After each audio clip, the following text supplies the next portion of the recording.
Hi, I'm Mark Olsen with the Los Angeles Times. I'm here with my colleagues Amy Nicholson and Glenn Whipp, and we're at the Prince, a bar in downtown Los Angeles. Amy, why are we here? Well, if you recognize this is the setting of our #1 film on our list of the 101 greatest Los Angeles films. It's Chinatown. And Glenn, do you want to tell us a little bit about how we came to create this list? Well, very scientific. LA Times film critics, LA Times staffers, LA Times former film critics picked our 20 favorite LA-centered movies. Film editor Josh Rothkopf put them in a hopper, did some scientific tabulations, and we came up with 101 movies. I'm going to rent Mark out here. Mark started with a list of 80 movies and had to cull them down from there, which I imagine is, if I'm going to be Jack Nicholson, cutting off your nose full of pain. Once you started going, you were like, oh, and that movie, and that movie. And, you know, you had movies that, like, are shot in LA but not set in LA. Then there's movies that obviously are, you know, shot and set in Los Angeles. So, like, once your brain sort of starts working, like, that list grew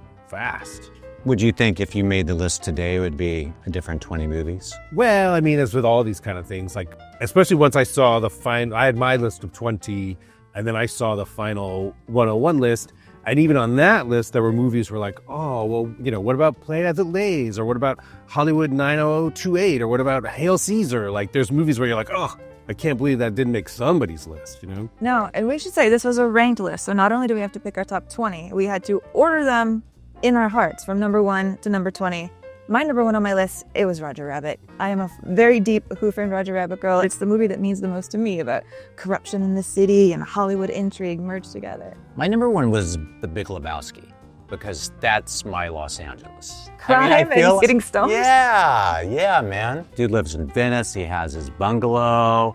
His landlord's a guy who has like this interpretive dance ensemble and wants the dude to come over and give him notes. Everybody's kind of hustling. Everybody's got like a side gig. I'm gonna picture you in a bathrobe for the rest of my life. Well, definitely when I was making my own list, I was like surprised by how many of the movies were like either crime movies or specifically detective movies. I mean, obviously Chinatown, Big Lebowski, something like The Long Goodbye, this movie The Outside Man, Heat, even going on to things like Double Indemnity or Sunset Boulevard.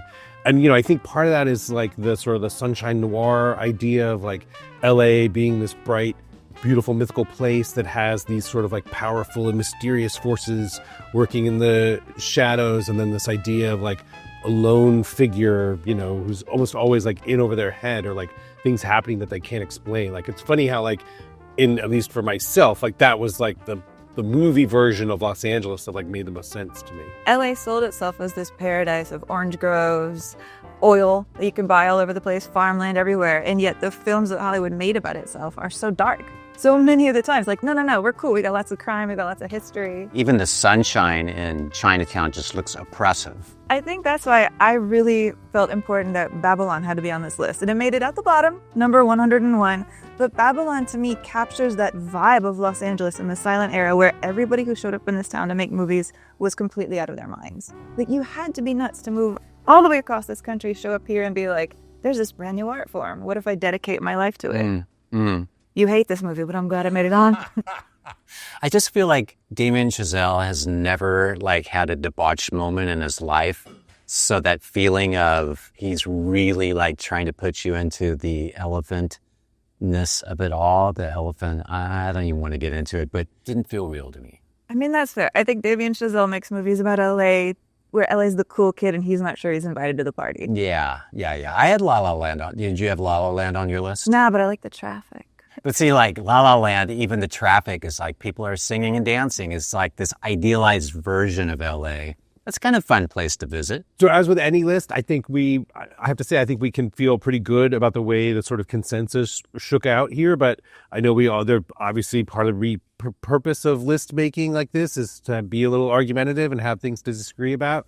So Amy, is there anything for you that like you wish there was a movie that was higher or something you're really missing from the list? Well, I think what really pained me is, you know, Penelope Sears did this great trilogy of music documentaries about the musicians of Los Angeles. And I was like, well, if we can't put the entire trilogy as one, which one do I pick? So it broke my heart, but I went with Decline 2, the Metal Years, because the Sunset Strip, the gigantic hair, Ozzy Osbourne being mental burning stuff in his kitchen, that had to be my one. But the punk documentary is tough. I know for myself, like I was a little surprised at Michael Mann's Heat. I mean, it's number 14 on the list, but I thought it still would rank higher as like just an ultimate sort of LA crime movie in the way that the stock on that movie has risen so much over the past while. And then just personally, Fast Times at Ridgemont High is a movie that always meant a lot to me. And there's like a version of California and Los Angeles that's just so encapsulated by that movie that it was one that, even though it's in the 20s, I think I was surprised it wasn't higher. I was surprised that Clueless was number 4. It was like, wow, that's the number 4 movie. Was that high on your list? That was really high on my list. I love Clueless. Clueless was my image of LA right when I moved here. I wanted to be Alicia Silverstone, and I was terrified of going on the freeway to drive. With Heat, I didn't put it on. I went with Collateral because I thought that I just love the journey that it takes through LA County and some odd places in LA County that you don't see on film. Boogie Nights was my Paul Thomas Anderson movie because a lot of these LA movies are obviously like movie industry movies about making movies. Quentin Tarantino, who in many ways is a sort of a quintessential Los Angeles filmmaker, he actually didn't even make the top 10. He's at number 12, Once Upon a Time in Hollywood, and then Pulp Fiction and Jackie Brown also are on the list. I know for myself, in trying to make that decision, I had Jackie Brown was the one that made my list. I was really struck when I was making this list how many different types of LA I wanted to live in. Like, I wish I could have lived here for the Sunset Strip. I wish I could have lived here for, the 1940s and all of the smoke and the noir. And then there are just the LA movies that, are very sobering looks at LA that you don't want to live, that are just so essential to understanding the city. Boys in the Hood was like top 5 for me. Could have been even higher. Just to look at LA, that's heartbreaking. So the top 3 films on our list all have a couple things in common. One, they were far and away the dominating champs of this entire list on all the ballots, nearly really dominating the vote total. And 2, they're all a little bit depressing and shady in their view of Los Angeles. Number 1, we have Chinatown. Number 2, we have Mulholland Drive. Number 3, we have Sunset Boulevard. What is it about these 3 films that you feel really captures Los Angeles? I was really struck by a quote that I found from Robert Towne, the screenwriter of Chinatown, where he said that he feels that the movie is about the futility of good intentions. No matter what you're doing, you're going to be wrong. I feel like that the movie, for me, in so many ways, that just encapsulated something about, you try as you might and you think you're doing the right thing and you just aren't. And so that was something that really struck me about like what, makes Chinatown like such an enduring film. Another thing with it, Chinatown in so many ways, it still feels like such a contemporary movie, I think, because in part it runs like on vibes. Like everything that kind of gets wrong about the so-called water wars of Los Angeles, like the history of the movie is largely incorrect or a little like, funky with the facts, although it like gets the shape of it right, like the emotions of it are correct, grappling with like what is the future of this city going to be, who is going to benefit, what's at stake. And so those are the things that Chinatown is kind of about, and I think that those are just sort of eternal topics that we're still grappling with. It's hard not to put it at number 1 because it's kind of like the LA origin story. The original sin of LA is water and powerful people trying to control resources and profit immensely from them. You see that playing out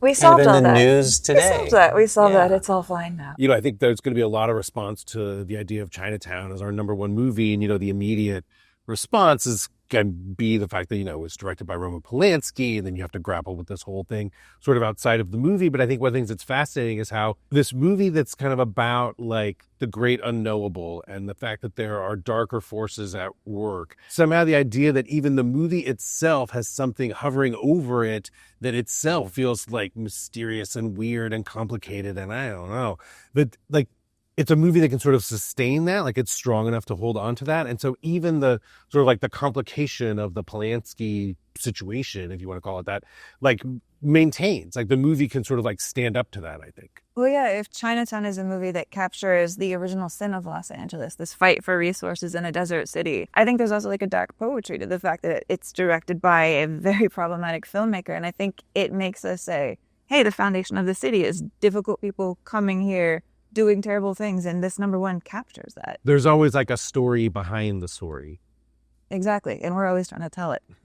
But one thing that really struck me about this list is this idea that in Los Angeles, this is where reality and fantasy collide, where we're making fantasy films about our reality and it's going over and over and over of itself again. The fact that we're getting to talk about this list in a real spot that was in a real movie about semi-real history, this list makes me want to get out and just explore Los Angeles. It's a lot of great places to explore in those 101 movies for sure. For sure.